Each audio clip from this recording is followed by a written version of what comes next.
सियार के बानर से दो प्रश्न। पहला, क्या भूलवश होने वाले पाप का फल भोगना पड़ता है? दूसरा, कौन से 7 दोष सबसे अधिक अनिष्टकारी होते हैं? जय श्री कृष्ण मित्रों, स्वागत है आप सभी श्रोताओं का हमारी इस वीडियो में, जो बंदर और सियार के संवाद का दूसरा भाग है। पहले भाग में मैं आपको बता चुका हूं कि एक स्थान पर एक बंदर और एक सियार रहते थे, जो पूर्व जन्म में बहुत बड़े ज्ञानी पंडित थे। पूर्व जन्म के कुछ पाप कर्मों ने उन्हें बंदर और सियार बना दिया। दैव की इच्छा से उन्हें पिछले जन्म की स्मृति बनी रही। वे दोनों एक दूसरे से प्रश्न करते थे। पिछली वीडियो में बंदर ने सियार से 4 प्रश्न किए थे, जिसका उत्तर सियार ने बड़े सुंदर ढंग से दिया। इस बार सियार ने बंदर से प्रश्न किया, हे भाई, मुझे ये बताओ, क्या भूलवश होने वाले पाप का फल भी मनुष्य को भोगना पड़ता है? कौन से दोष सबसे अधिक विनाशकारी होते हैं? सियार के प्रश्न सुनकर बंदर कहने लगा, मित्र, अपने प्रश्नों के उत्तर ध्यान से सुनो। आपने पूछा कि क्या भूलवश होने वाले पाप का फल भी भोगना पड़ता है? मैं कहता हूं हाँ, भोगना पड़ता है, जब तक हम उसका प्रायश्चित नहीं करते। पाप चाहे जानकर किया गया हो या अनजाने में, पाप पाप होता है। उस पाप का परिणाम तो भोगना ही पड़ेगा, चाहे किसी जन्म में या किसी भी रूप में भोगो। भगवान की अदालत में प्रत्येक कर्म का हिसाब होता है। अच्छा करोगे तो अच्छा परिणाम मिलेगा, बुरा करोगे तो बुरा। जाने अनजाने में जो हमसे पाप बन जाते हैं, शास्त्रों में उनके प्रायश्चित बतलाए हैं। जैसा पाप वैसा प्रायश्चित। कुछ पाप ऐसे होते हैं जो प्रायश्चित करने पर भी नहीं मिटते। ऐसे पाप जघन्य पापों की श्रेणी में आते हैं, जो मनुष्य को नरक भोगने के बाद कई जन्मों तक निम्न योनियों में जन्म लेकर भोगने पड़ते हैं।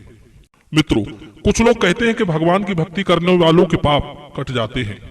हाँ, ये सत्य है, परंतु उसी मनुष्य के पाप कट जाते हैं जिससे अज्ञानतावश पाप बन जाता है, और वो उस पाप कर्म को जीवन भर ध्यान में रखते हुए दूसरा कोई पाप कर्म नहीं करता और उस पाप का प्रायश्चित कर लेता है।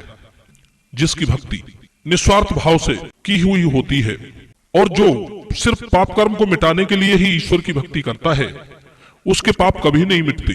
अज्ञानतावश होने वाले पाप को करने वाला व्यक्ति यदि जीवन भर शुभ कर्म करता है, तो विधाता उस पाप को सुषुप्ति अवस्था में पहुंचा देता है। जब भी आपसे दोबारा कोई पाप होता है, तो पहले वाला पाप भी जागृत हो जाता है और उसका कुफल हमें भोगना पड़ता है। दूसरा प्रश्न है कि कौन से दोष अधिक विनाशकारी होते हैं? उत्तर है, 7 दोष सबसे अधिक अनिष्ट करने वाले होते हैं। पहला, स्त्रियों में आसक्ति। दूसरा, जुआ। तीसरा, शिकार करना। चौथा, मद्यपान। पांचवा, वाणी की कठोरता। छठवां, अत्यंत कठोर दंड। सातवां, धन का दुरुपयोग।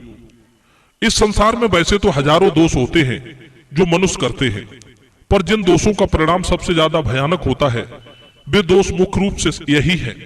सबसे पहले बात करते हैं पर स्त्रियों में आसक्ति की। पर स्त्रियों में आसक्ति रखने वाले पुरुष अक्सर लोक और परलोक में निंदा के पात्र माने जाते हैं। यह आसक्ति हलाहल विष के समान है, जिसमें पड़कर मनुष्य मान मर्यादा का तो त्याग करता ही है, वो अपने लक्ष्य से भटककर अपने जीवन को घोर अंधकार में डाल लेता है। कर्तव्यों से विमुख हो जाता है, यश और कीर्ति नष्ट हो जाती है, धर्म कर्म का उसे कोई ज्ञान नहीं रहता। यह दोष मनुष्य को घोर नरक में डालता है। दूसरा है जुआ। जुआ से मनुष्य का सब कुछ नष्ट हो जाता है। जुआ मनुष्य की संपत्ति को तो हरता ही है, बुद्धि विवेक को भी हर लेता है, जिससे उसका पतन निश्चित हो जाता है। तीसरा है शिकार। शिकार का अर्थ है मनोरंजन के उद्देश्य से छल कपट द्वारा फंसाया गया व्यक्ति या पशु। निर्दोष जीवों का वध करने वाला कुंभीपाक नरक में गिरता है, क्योंकि जिन जीवों का कोई दोष नहीं है, फिर भी उन्हें सिर्फ अपने मनोरंजन के लिए मार देना जघन्य अपराधों की श्रेणी में आता है। पुराणों में कहा गया है, अहिंसा परम धर्म है। जो हिंसा में प्रवृत्त होता है, उसका सारा धर्म कर्म व्यर्थ हो जाता है। विद्वानों ने जीव हिंसा 6 प्रकार की बताई है। पहला हिंसक वो होता है जो हिंसा का अनुमोदन करता है। दूसरा हिंसक वो होता है जो जीव को मारता है। और तीसरा हिंसक वो होता है जो विश्वास पैदा करके उन्हें अपने जाल में फंसाता है। चौथा हिंसक वो है जो मारे हुए जीव का मांस खाता है। पांचवा हिंसक मांस पकाने वाले को कहा है, और छठा हिंसक उसे कहते हैं जो उसका बंटवारा करता है। मित्रों, जिस धर्म में हिंसा को जायज ठहराया जाता है वो धर्म भी अधर्म ही है। चौथा है मद्यपान, अर्थात शराब का सेवन करना। शराब हमें कुछ देती नहीं है, बल्कि वो हमसे छीनती है। बुद्धि, विवेक, तन, मन, धन सब छीन लेती है। हाँ, एक चीज जरूर है जो शराब हमें देती है, और वो है समय से पहले मौत, बुढ़ापा, बीमारी। जो लोग इसके आदी हो जाते हैं वे अपना और परिवार का भविष्य संकट में डाल देते हैं।